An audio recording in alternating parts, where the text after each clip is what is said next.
Hello YouTube, Dave here again. So this is my video showing the gameplay of Castle Ravenloft. Just a few days ago I had done sort of a review and a tutorial of how to play, but I thought it would be best to actually show it in action. So today I'm going to go through and play the single player scenario that's included in the book, called Adventure 1 Escape the Tomb. So this is a solo experience, one of the few solo adventures that are included in these board games. This is the only actual solo one included with this particular one. It's usually a great way to for the person who buys it to get the feel of how the game plays, and you can go through and do a scenario yourself so that you know a bit more about how to do things when it comes time to actually playing with groups of friends. So, for this adventure, the basic premise is that a hero, alone in the dungeon crypts, must escape before the sun sets and Strahd returns. So, there's a little bit of flavor text, I'll just read that first. And it says, you wake up alone in the depths of Castle Ravenloft. The last thing you remember was when the man with the piercing eyes and long cape approached you on the dark street outside the inn. It had to be Count Strahd, the vampire. Outside the castle, you know that the sun is high in the sky. Now you have to find your way out of here before the sun sets and Strahd returns to finish whatever foul plot he began last. So, in order to set the game up, the first thing is, we don't use the conventional starting tile. We use the Strahd's Crypt starting tile to start the game with, because we awake just outside of his crypt. Our goal is to find our way to the secret stairway. Now, the secret stairway is placed in our tile stack here after the 10th tile, according to the setup here.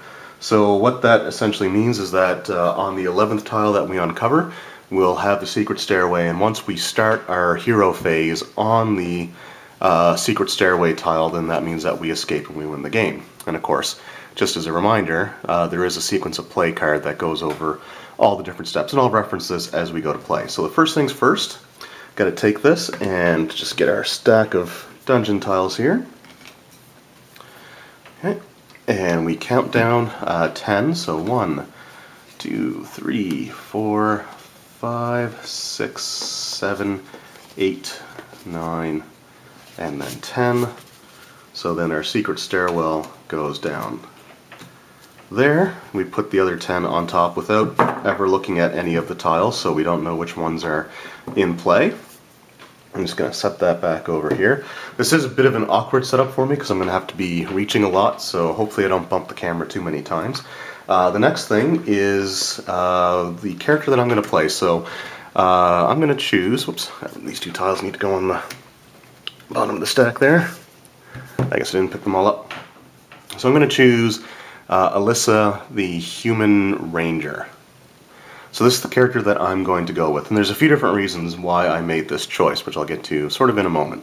But she has 15 armor class, 8 hit points, a speed of 6, and a healing surge value of 2. Now, I'm actually going to be using a different Ranger miniature. This one is actually painted. This was from the D&D Minis games. It is a male ranger, but I don't think that's really the most important thing. I just kind of want this to stand out a little bit, whereas the rest of the miniatures are all, you know, the solid colors. So I thought this may help things a little bit. In this, my character starts on the Strahd's Crypt tile, so I'll just place him there. The first thing I got to do is choose abilities. So I get 2 at will, 1 utility, and 1 daily. Alright, so we'll start with the at-wills.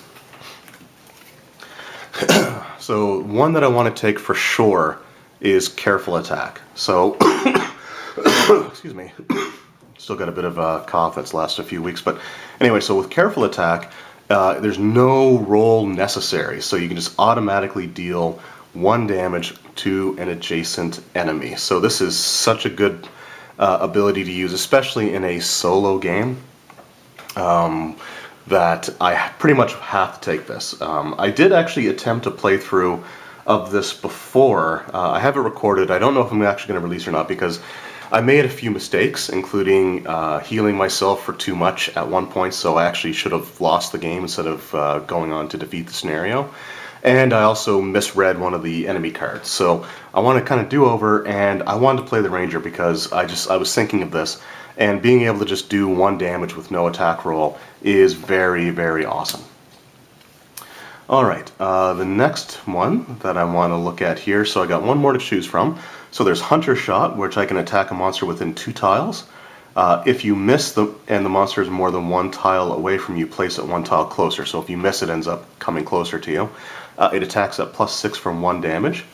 There's Twin Shot, attack 2 monsters within 1 tile of you, +4 for 1 damage, 2 different rolls. I don't really see myself using this because as a single player scenario, I'm going to be the only one placing monsters. So not that it's impossible, but it's unlikely that there's going to be 2 monsters on the board at the same time. So I think I'm going to forego this one, so we'll set that aside as not so much. Then there's Hit and Run. So it says hit or miss, you can place your hero on any square on your tile, +6 for 2 damage. So I think this is the one that I'm going to take. I'm not going to focus on the ranged attacks. These are both for adjacent. I'm using a miniature that has 2 swords, and the miniature that comes with uses 2 swords. So I think that's the ones that I'm going to use. So I'm just going to take these other 2 and set them aside. Up next are the utility powers to choose from. Okay, so there is Unbalancing Parry. So it says use this power when an adjacent monster hits you.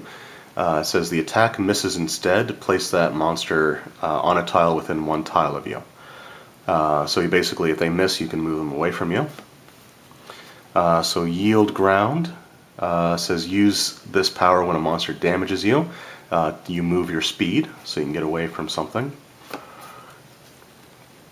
And Crucial Aid is flat out going to not happen because I'm the only character playing, so it says use this power after another hero rolls a die and give them +4 bonus. So I'm the only one playing, so I think I'm actually going to go with the Unbalancing Parry. I think that's the one that I want to take. So I'll add that to the pile, put those aside, and I get to choose 1 daily. Excuse me. So there is Split the Tree. Choose a tile within 2 tiles of you, attack 2 monsters on that tile. If you miss and the monster is more than 1 tile away from you, place it 1 tile closer. +6 for 2, and it does deal 1 damage on a miss. Attacks on the Run says you move your speed, attack 2 monsters that you were adjacent to during the movement. +4 for 2 damage, but it also deals 1 damage on a miss. And then there is Bounding Attack, so it says place your hero on a tile within 1 tile of you, attack 1 adjacent monster. So you basically get to move by a whole tile instead of by the squares that you would normally move by. And you get to attack something. It does +6 for 3 damage, but 1 damage on a miss. So they all do damage on a miss, which is good. I think I'm actually going to take, just because I'm sticking kind of with the theme of being a 2-weapon fighter and not having a ranged attack, I think I'm going to go with attacks on the run as my abilities. So those are my powers there. And I'll just kind of show the setup here. I just have some tiles and tokens and stuff next to me. I've got the monsters. I got 1 of each already set out. But I've got the other bag filled with the other ones if I need them. And of course I've got Count Strahd here because you may end up having to use him in the scenario. So the last part of the setup just involves me taking this sun token and placing it on the tracker here. So basically when you go through the dungeon you reveal tiles. Each tile has a colored triangle on it. So as you can see there, the Strahd's crypt has a white triangle. A white triangle means that there's no encounter card drawn when you explore that, which is usually a good thing. However, whenever we get a white triangle on our tile that we reveal, you move the tracker 1 step further.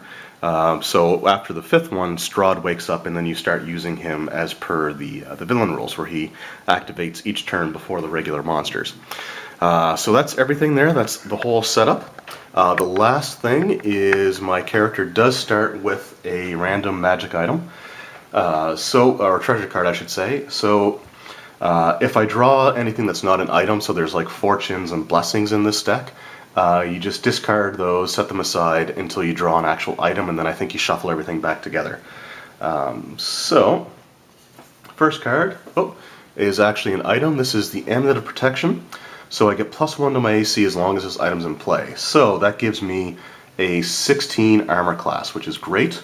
Now the last reason that I wanted to play this character is because of the scout ability. So normally in order to place a new tile, you have to be on an unexplored edge. So just one of these edges on the tile. Whoops. You have to be like on one of the edges of the tile in order to place a new one down. With the Ranger, however, during your exploration phase, you can explore one explored edge on your tile even if you aren't adjacent to it. The reason that I want to use this is because there's so many things that can slow you, which reduces your speed to 2, or immobilize you, which means that you can't move at all. You can still attack, but you can't actually move any spaces. So anytime you end your if you start your exploration phase and you haven't placed a new tile, then you automatically have to draw an encounter card.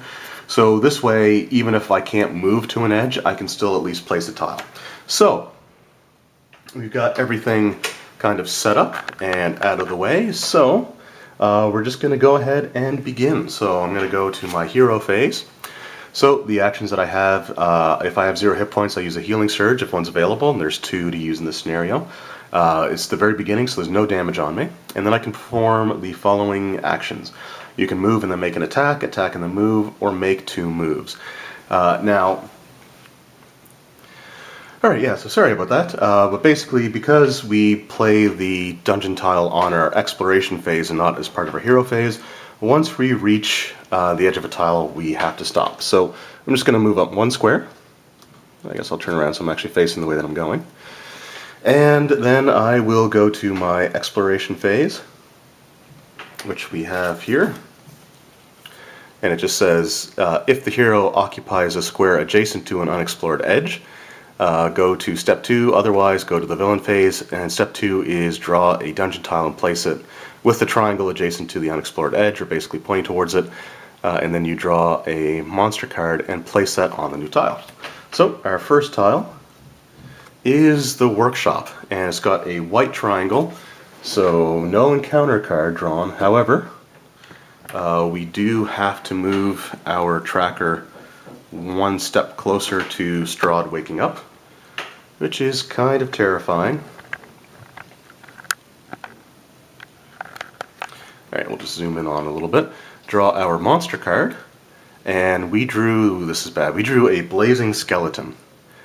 So the Blazing Skeleton has 13 armor class, 2 hit points. So it has, attacking it once isn't going to be able to kill it. And we got our miniature for it here. So we're just going to place that. As you can see, there's sort of the pile of bones or skulls. So we'll place that right there. And then we are going to move to our villain phase. So, looking at our card, the villain phase says if you didn't place a tile during your exploration phase, or you place a triangle or tile with a black triangle, draw an encounter card, so we didn't. If a villain is in play, activate it, so we don't have that, and it just says activate each monster and trap you control in turn in the order that you drew them. So we got our Blazing Skeleton here. And the way that these cards work is you basically just follow the tactics from top to bottom. So if the Blazing Skeleton is within 1 tile of a hero, it attacks each hero on the closest hero's tile with a ball of fire. Otherwise it moves 1 tile close to the nearest hero. So it is 1 tile away. So it attacks at +7 for 2 or 1 damage even on a miss. So just got our d20 here. And not a great way to start off the first monster's attack. Natural 20. Now there's no critical rules for the monsters, thankfully, but that does mean that I take 2 damage, where I only have 8 hit points. So that's a big hit. That hurt quite a bit. But that's it. So we go back to our next turn. Excuse me. Alright, so we're just going to move up to the Blazing Skeleton. We have a speed of 6, so it's just 1, 2, 3, only 3 to get there. So now I'll go to my attacks. I'm going to use Hit and Run. which attacks at +6 for 2 damage. So if this hits, then I will kill the monster, and I will be able to move anywhere on any square on the tile that I'm currently on. So, make the attack. Huh. Well now, I kind of wish I had some experience points in order to deal with this, but a second 20 in a row. This is unprecedented. So that hits. Now, when you roll a natural 20 on an attack roll, if I had 5 experience points pooled up, then I'd be able to cash them in order to flip my character's tile here over to the second level side. Unfortunately, I don't have any experience saved up, so that ends up doing nothing, unfortunately. But I do deal 2 damage to it with the hit and run, which is the damage that it does. So I kill the blazing skeleton. As a result, I can move anywhere on the tile. I'm just going to move myself here. This gets moved into an experience pile, which I'll just set over there. And the first time you kill a creature each turn, you get to draw a treasure card. So we'll do that now. And wow, okay. I got the Holy Avenger. So I gain +1 bonus to attack rolls against adjacent monsters while this item is in play. And you increase that bonus to +3 against undead monsters. So that's pretty good. Something to definitely hold on to. And now we go to our exploration phase, so we'll draw another tile. This one does have a black triangle. So we'll place that down like so. Draw our monster card. Hopefully it's an undead so I can get extra bonuses to attack. Nope, it's just a little kobold skirmisher. So we'll set him down on that, and now we will go to the villain phase. So I placed a black triangle tile down, so the first thing I have to do is draw an encounter card. And oh boy, so this says the event is overrun. So each hero, so little thing, flavor text just says monsters charge from all directions. Each hero takes damage to the number of monsters he or she controls. I control 1 monster, so I take a 3rd point of damage. So that is 3 damage on my character now. And then I go to my activating the monsters. So the Kobold's tactics say if it's within 1 tile of a hero, it attacks the closest hero with a javelin. Otherwise, it moves 1 tile. So it's going to stay where it is, and got to throw a javelin. So that is 7 plus 9 is 16, which just hits. So I take a 4th point of damage. So I am now down to halfway, lost half my hit points already, and I'm only 2 tiles in. So that's fantastic. Go to my next hero phase. I'm just going to move adjacent to the kobold up here. And I'm just going to use, I don't want to chance anything, so I'm just going to use Careful Attack. Automatically deal 1 point of damage to it. It dies. I now have 3 experience points in my experience point pool. And another thing that you can do is once you get up to 5, you can use it, you can spend 5 experience to prevent an encounter card from happening. So even if I don't roll another natural 20 on an attack roll, then I can at least use that in order to prevent some of the worst encounters from happening once I get enough experience points built up. So, killed my first creature this turn, draw a treasure card. And actually this is really nice as well. The first time I played through, most of the things that I ended up getting were blessings and fortunes. And it was actually really bad at a point because I had an environment card that says every time you discarded a treasure card, you took a point of damage. And with the blessings and fortunes, you automatically discard them once they go off. But here we have Boots of Striding, so I gain +1 bonus of speed, so I can now move 7 spaces on top of having +1 to armor class and +1 to attack. So most of my stats have actually gone up by 1 now. That's pretty cool. Go to my exploration phase. So I can explore 1 explored edge on my tile even if I'm not adjacent to it. So I think I'm actually going to go ahead and just kind of keep building. Let's go this way. And it's another white triangle. So the sun marker is now at the 3 mark. Only 2 more white triangles before Strahd awakes, which is kind of scary because I've never actually had him wake up in any of these scenarios before. But draw a monster card. Got a swarm of rats. Now that I have something that does extra attack bonus against undead, I'll probably never face another one. But here we go. So we got the rat swarm, and I guess I lied about having one of everything out, because that's the one monster that I didn't have something out for already. So, there's our little rat swarm. See all those rats? Place it on the skulls there. No encounter, which is great, so I'm just going to go right to the monster's tactics. So the rat swarm is within one tile of a hero.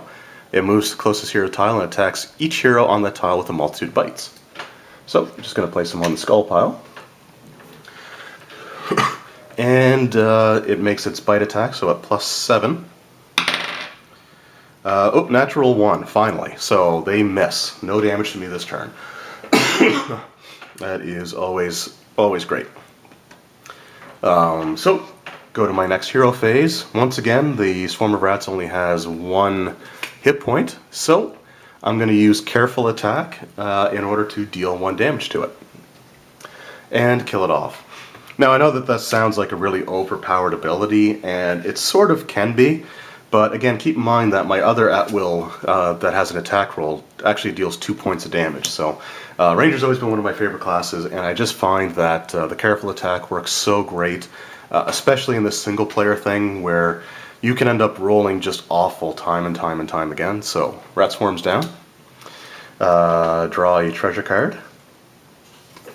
And so here we got a blessing. So the blessing is Heroic Stand, so you play this immediately and then you discard this at the end of your next hero phase. It says until the end of your next hero phase, each hero gains a bonus to attack rolls equal to the number of monsters on his or her tile. So again, that's pretty decent. Just going to set that there. Go to my exploration phase, and I'm going to put one up this, actually, yeah, let's put it up this way. Alright, and just zoom in a little bit. So, that has a black triangle, but first, we've got a zombie. So that's pretty good. It's an undead. And now we go to our villain phase, so the first thing we're going to do is draw an encounter. Now I only have 4 experience points in my pile, so I can't negate this one. But what we have is an environment card. Let me get it to focus there. So Crippling Miasma. So Horrific Stench of Decay fills the air. So this is an environment card. If there's another environment card already in play, then this replaces whatever one was in effect. And stays in effect until another another environment card is played. So this one, each hero speed is reduced by 1. So that's actually not too bad because I have the Boots of Striding. So I'm still going to be going at my normal speed that's printed on the card of 6 squares. So that's not too bad. Just going to place that there so I remember it. And then we're going to go to our zombie. So the zombie's tactics says if the zombie is within 1 tile of a hero and moves adjacent and attacks with a Rotting Fist. So it gets +5 on the attack roll, and it deals 1 damage for each monster on the zombie's tile. So if you're swarmed, then these things can be pretty deadly actually. So it's just going to move adjacent to me, and it's going to attack. 7 and 5 is 12, so it's going to miss.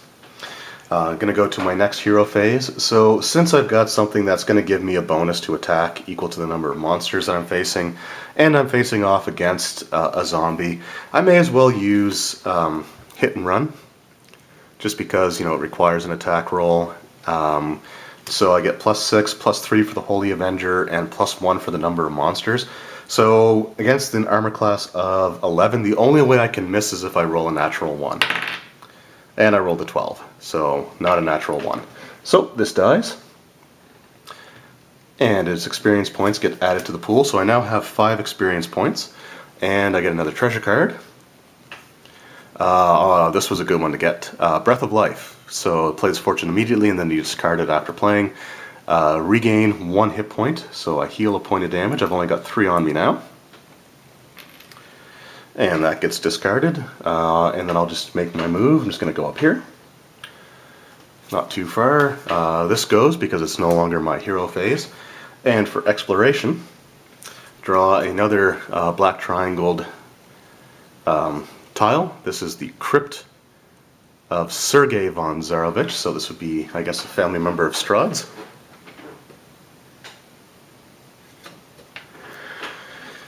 Alright, so that's in there now. Put a monster on. And this is a bad one. This is the Wraith. So this one, as you can see, it can deal a lot of damage, and when you kill it, if we'll get it our focus here.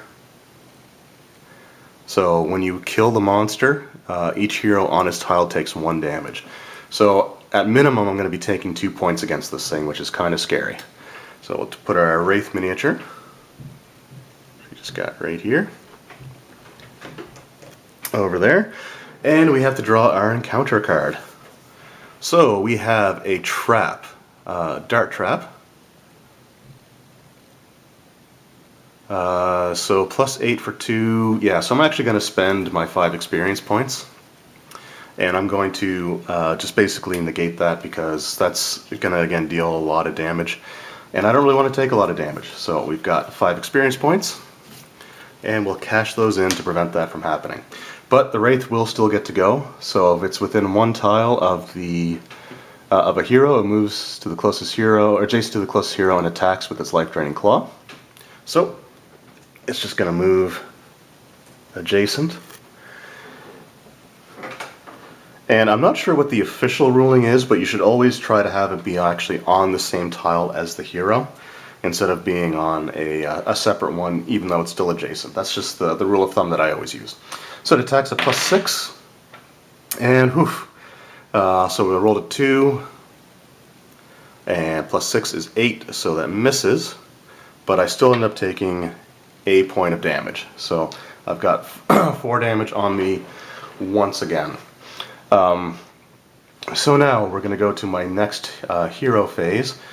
So I think what I'm going to end up doing is, I didn't see anything in the rule books about your speed being reduced to 0 once there's, a monster nearby, and I don't think there's anything about attacks of opportunity because, once again, you've also got, attacks on the run where you move your speed, and anything you pass by, you get to make an attack roll on. Now, one thing that I can do to try to negate the Death Shriek is to attack it from a different tile. So it sounds kind of cheesy, but that's exactly what I'm going to do. So I'm just going to move over here.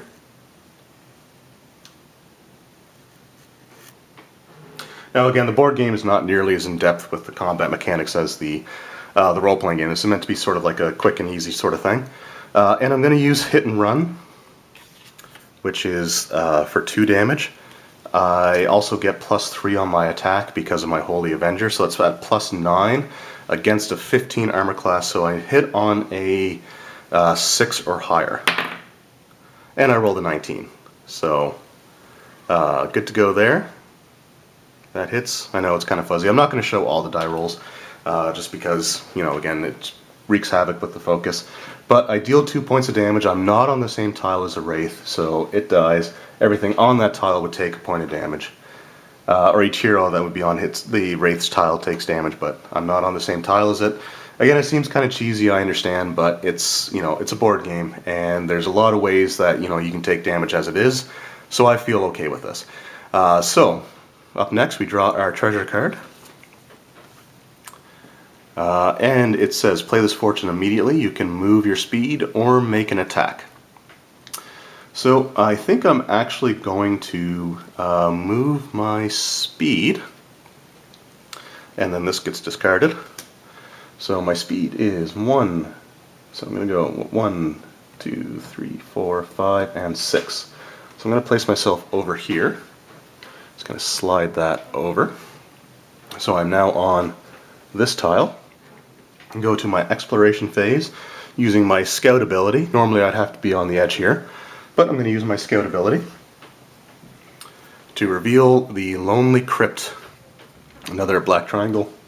Place that down like so. And put a monster card on it. So we got our Wraith there in our experience pile. So we've got ourselves a ghoul. So put our ghoul miniature. See if I can get it to. See if I can get it to focus there. I am zoomed in a little bit too, so it makes it a little bit harder for it to focus. But we'll put him on there. go to our villain phase. First thing we'll do is draw our encounter card. And, ooh, this is bad. I wish I had 5 experience points now. So this event says Strahd attacks. Strahd steps from the shadows, sending a ball of fire streaking from his outstretched hands. As it explodes, he disappears back into the shadows. So each hero within 1 tile of the active hero, which would include myself, because I am within 1 tile of myself. So it's attack at +6 for 3 damage, which is going to hurt a lot if it hits. Oh, nope, rolled a 4. So thankfully that misses, but I still take 1 damage regardless. So I had 4 damage on my character, so I'm just going to slide that off, and to make things a little easier, there is a 5 damage counter here as well. So just going to put that on there. And now I have to go to my ghoul. So following the ghoul's tactics, if it is adjacent, there we go. So if the ghoul is adjacent to a hero, it attacks that hero with a rending bite, which it's not. So it's within 1 tile of a hero, it moves adjacent to the closest hero and attacks with a paralyzing claw, which it is within 1 tile, and otherwise it just moves 1 tile closer. So it moves adjacent and attacks with a paralyzing claw. +7 does 1 damage, and it immobilizes me, meaning that my speed would be reduced to 0. And that is a 7 on the dice. +7 is 14. My armor class right now is 16, so that misses. Thankfully. I'm actually having a lot more luck this time around than I did before. Go to my next hero phase. So I've got the ghoul has 1 hit point. So once again, I'm going to use one of the best cards in the game, Careful Attack, automatically deal 1 damage to it. It dies. I once again have 5 experience. Now, I guess the other downside to doing this is where I'm not actually making attack rolls to hit. It greatly reduces the chances that I'm going to get a natural 20 on an attack roll that my hero makes. So it makes it much more difficult to ever gain 2nd level. So that's the other downside, I guess. Just kind of haven't thought about that. So that dies. We get another treasure. And we got the Blessing Run. So you play this card, play this blessing immediately until the end of your next hero phase. Each hero gains +2 speed, and then you discard this card at the end of your next hero phase. So this one stays for a little bit. So that puts my speed up to a total of 8 now, because I get +1 from springing and striding, but -1 from the environment card. On top of the regular +2 and my regular speed of 6. So I can move up to 8. So 1, 2, 3, 4, 5. We're just going to go here.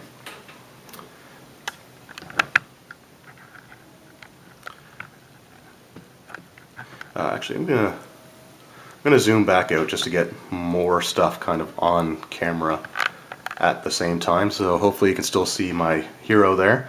Gonna go to my exploration phase, and oh, we are getting a ton of these black arrows now.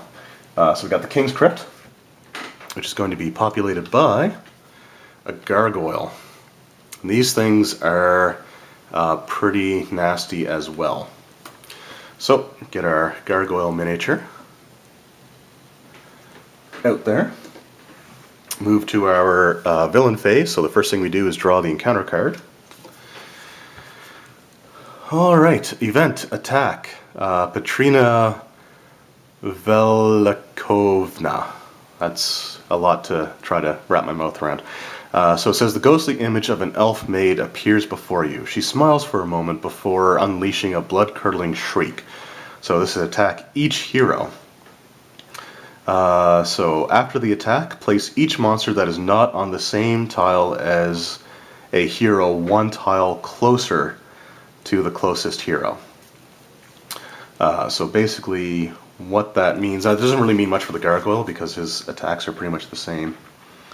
Going to be the same thing anyway, but this is attack at +7, deals 2 damage and 1 damage on a miss. So 9 and 7 is 16, so that is gonna hit. So that's 2 damage. I now have 7 damage on my 8 hit point character. And the gargoyle moves 1 tile closer to me. So he's now gonna be right there. And we're gonna go to the gargoyle's turn. So Like I said, it's not going to affect much, but it says if the gargoyle is within one tile of a hero, it moves to the closest hero's tile and attacks each hero on the tile with a roll 1 to claws. So I'm automatically going to get knocked down no matter what, because it does 1 damage on a miss. So in these situations, the only reason that you'd want to make the roll here is because if it hits, I get slowed on top of everything else. But if it's just 2 damage or 1 on a miss and you've only got 1 hit point left, there's really no point in making the attack roll because there's no negative hit points. You just get knocked down to 0 and then you use a healing surge on your next turn. But because this has a condition attached to it, I am going to attack at +8. And I rolled a 3, so thankfully that's going to miss with 11, but I still take 1 point of damage and my hero is down. So, at the start of my next hero phase,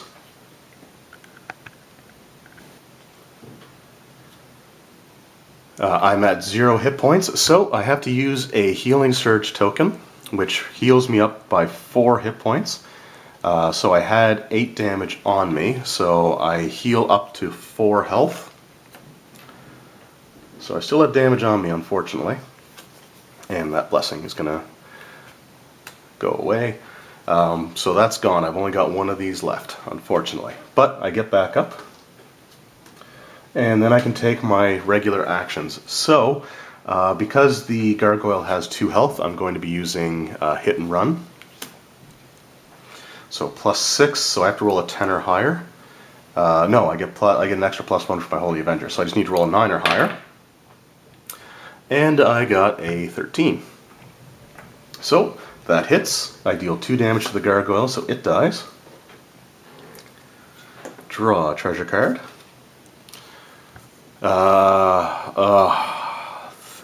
Thank you. So this is a potion of healing.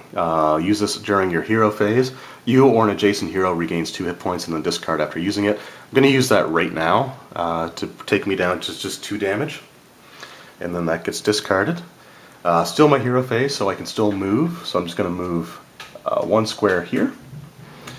And then go to my exploration phase. So we've got Prince Earl's Crypt, black triangle. Just set this down here, like so. Populate it with a monster, which is a skeleton. So take them out of its little protective case there. Way better job with the skeletons in this board game than what they had in the miniatures game back in the day. So place that there. Move to my villain phase. I have to draw an encounter card. So Icy Corridor. Says a thin layer of ice makes it difficult to stand in one place. Each hero on the active hero's tile, you attack each one. After the attack, place each hero on the active hero's tile on a tile within 1 tile of the active hero's tile. It sounds very confusing, but basically after the attack I move either here or there. You can't go diagonally when you're counting movement by tiles, so it has to be like where I'm standing here, this is 1, or that's 1, to get here would be 2 tiles. I'm okay with this actually. I healed up, so worst case scenario, I'm back to where I was. But I rolled a 3, so it misses. I only take 1 damage. Like I said, I'm having a lot more luck this time around. And I'm just going to move myself adjacent to the skeleton.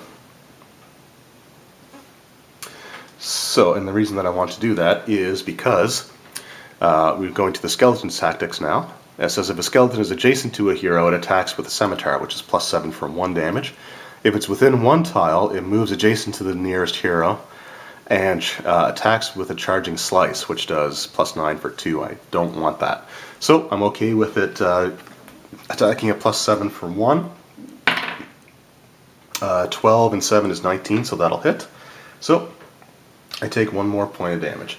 Move to my next hero phase. I'm going to use Careful Attack to deal 1 point of damage to the skeleton, killing it. Now again, it denies me the opportunity to potentially level my character, but I'd rather just be assured that the thing is dead. Draw a treasure card, and it is a Scroll of Teleportation. So I use this during my hero phase.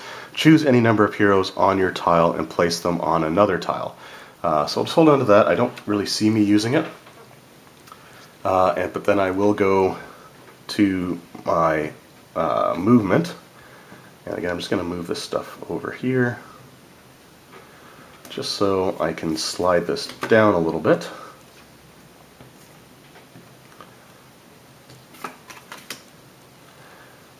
Alright, so there we go. Hopefully you can still see the entirety of the dungeon so far. Just going to move up here, go to my exploration phase, and it's another black triangled hallway, populated by a spider, my least favorite of all creatures. So just take our little spider miniature, place him there, move to our villain phase. So we got to do a black triangle. So encounter. The encounter is bubbling cauldron. The monsters around you rush forward, drawn by a repulsive odor spilling out of a bubbling cauldron. Place each monster one tile closer to the active hero, so it's just going to come adjacent to me, which is not what I wanted. But at this point, I don't necessarily feel like spending the 5 experience points again. Yeah, no, that's fine. That's fine. So it goes to its attacks now. So it's adjacent, so it attacks with the Venomous Bite, which is an attack at +6 for 2 damage, or 1 on a miss. So I'm going to be taking a point of damage regardless.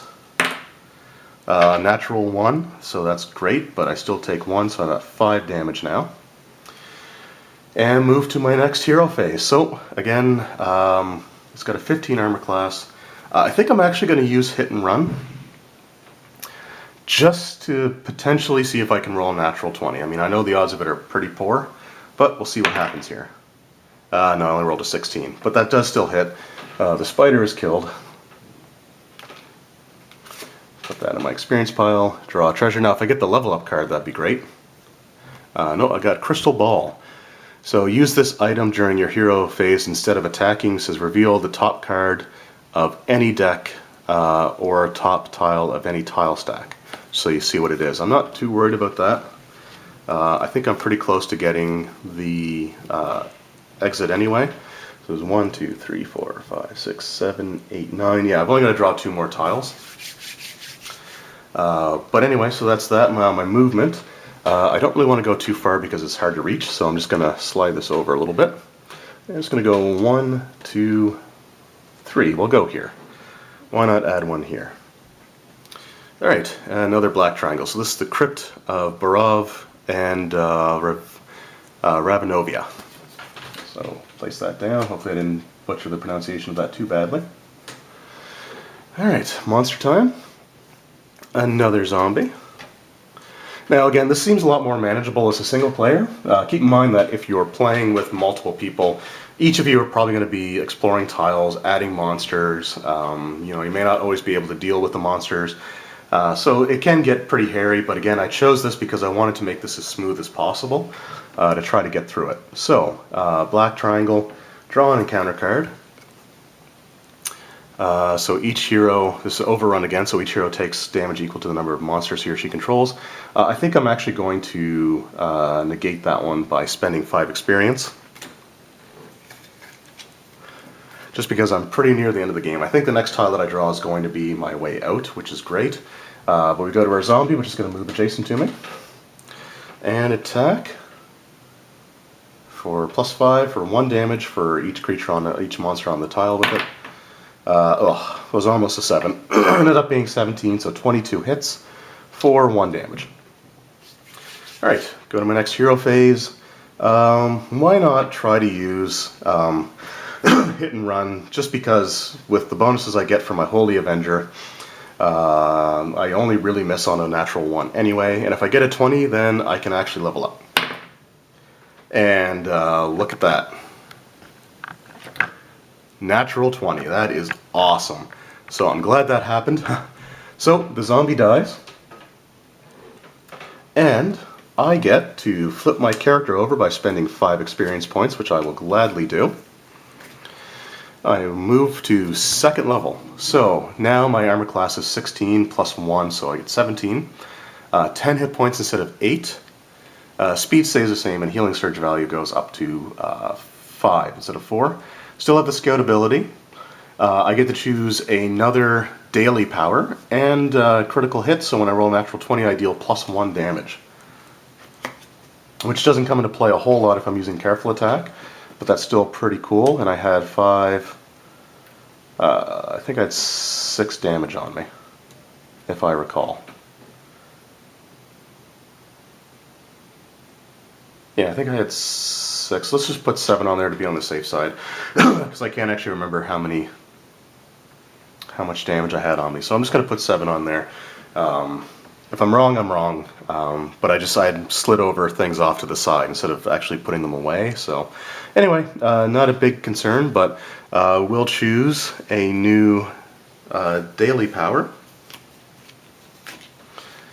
So I haven't actually used any of them yet, but we've got Split the Tree, choose a tile within 2 tiles of you, attack 2 monsters on that tile. I think I'll go with the Bounding Attack. Place your hero on a tile within 1 tile of you, attack 1 adjacent monster. So we're going to do that. And we are going to go to our movement. So we're just going to go 1, 2, 3, we'll go there. Draw a tile, and it is the secret stairway, so it's our way out. Move the time tracker 1 spot further. It's on the 4 spot. So we didn't wake Strahd in this particular scenario, but we place this here. Now it's not technically over yet. I still have to actually start my turn on there. So we got to play a monster first, and it is another Wraith. Okay, so there's no encounter drawn, thankfully, because of the fact that it is. We'll zoom in for this. But because it's a white triangle, there's no encounter card, so I just go straight to the Wraith's attack. So it moves adjacent to the closest hero and attacks with a life-draining hit. Now, if this hits me because I put myself at 7 damage, just to overdo it in case I was wrong, it will actually knock me down. But luckily I still have a healing surge, so that's great. But it attacks. Ooh, and that is a hit. So that is 18 plus 6. I think I'm just going to go ahead and I'm just going to do this, I think. I'm going to unbalancing parry it, so the attack misses instead. I still take 8 point of damage, because it does 1 on a miss. But then I can place that creature within a tile of me. So, whoops, and then once you use this, you just flip it over to show that it's been used. So, I'm just going to move him over here, 1 tile away. That is the monster, right? It's not myself that... Yeah, place that monster on 1 tile. Okay, actually, you know what? I'm going to place him back here, just because I want to go ahead and defeat him anyway. Now, I have 2 options once my next turn comes, which is now. So I'm going to move adjacent to the Wraith. I'm going to attack with hit and run. And that is a +9, so that's 14. That actually misses. Ooh. Ooh.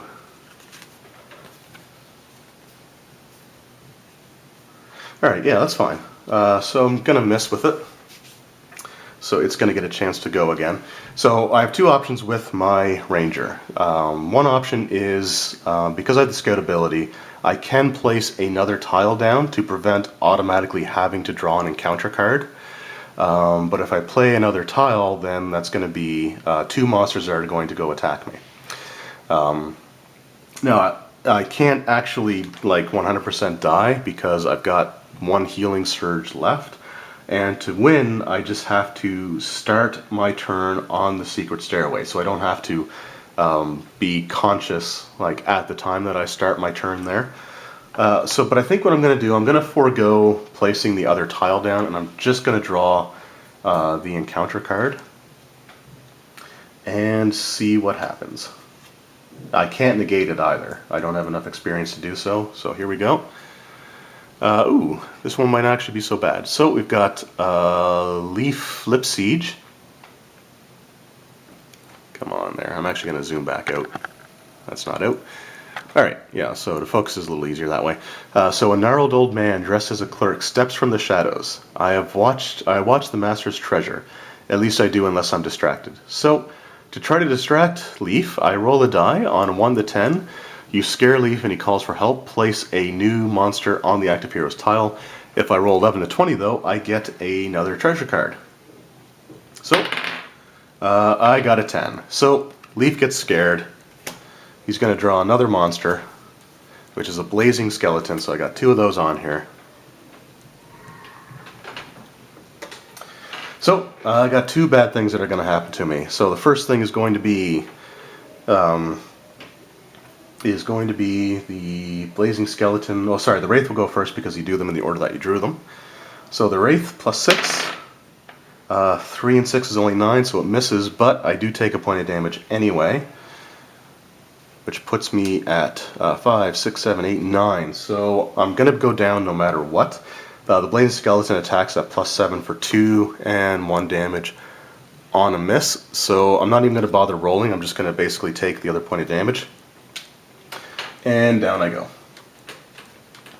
So that's the end of that villain phase. Now technically I should win the game, but I don't feel like leaving it on that. I want to actually defeat all the monsters that are on here. So I'm going to go and start my turn. This may be dangerous, but I'm going to start my turn. I'm going to use my Healing Surge token. So I'm back at 5 health. I stand back up, and in order to defeat everybody, I am going to use attacks on the run just to use it. So I move my speed, attack 2 monsters that you were adjacent to during that movement, plus 4 for 2 damage or 1 on a miss. I get plus 3 for the Holy Avenger, so that's going to bring me up to a total of plus 7. So, get up. I'm just going to move here. I'm adjacent to both of them. So, attack number 1 at plus 7. Against the Wraith, 8 and 7 is 15, so that hits. Deals 2 damage, kills the Wraith. And next attack on the Blazing Skeleton, which only has 13 armor class. And 7 is 14, so that will hit. Skeleton down. I draw my treasure card. Clear the air so I can discard an environment card in play. Alright, now, just because I did that and I wanted to clear the tile, which again is going beyond the game, I understand that fully, but I'm just going to basically go one more turn, so I'll start my turn on the tile with, standing up and conscious, but I will draw an encounter card. And it just says Howl of the Wolf, choose 1 monster on any hero's tile, that monster immediately activates, so nothing there. And I start my next turn on the Secret Stairway. So, I win. I technically won the turn before, but again I wanted to actually, do it by being conscious and defeating all the monsters first, just to make it a little bit more difficult for myself because of careful attack. But that is the scenario. So, I managed to escape before Strahd awakens. So, that's basically how you play the game. Again, I made it a little bit more difficult for myself towards the end, but things still went really well. And again, the Ranger does seem very powerful, especially with the careful attack, which is, fantastic ability. But again, keep in mind that it prevented me from making a lot of attack rolls, which sounds like a good thing, but it also meant that, I was very lucky to end up leveling. This only also deals with monsters with 1 HP, and there's a lot of things in here that have 2. Luckily, most of the ones that I ended up drawing only had the 1, and my rolls were decent enough with the Holy Avenger that I was able to defeat everything, which was great. This could have gone a lot worse, but again, that's kind of how the scenario goes. So that was the solo experience for Castle Ravenloft. Now, let me know in the comments below if you want to see the solo adventures for any of the other board games, being Wrath of Ashardalon and Legend of Drizzt. Those are the 2 that I have. I don't have Elemental Evil, and I don't plan on getting Tomb of Annihilation, just because Tomb of Annihilation, the Canadian price, is more than what the Castle Ravenloft and all those others were after tax, it's pre-tax prices, you know, up to more than what they were before. So they were around, I think I paid around $80 after taxes, and they are $80 before tax now. So it's just really expensive. I don't get a chance to use them too much, so I don't really feel like spending money on something that's going to end up sitting on the shelf. But again, let me know if you guys want to see the solo experiences for Wrath of Ashardalon and Legend of Dritz. And I want to say Legend of Dritz actually has a couple of single player scenarios, so I'm going to have to look into that. But if you guys are interested and want to see more, let me know. I enjoyed doing this. It was a lot of fun. So thank you guys very much for watching. I hope you enjoyed, and we'll see you next time.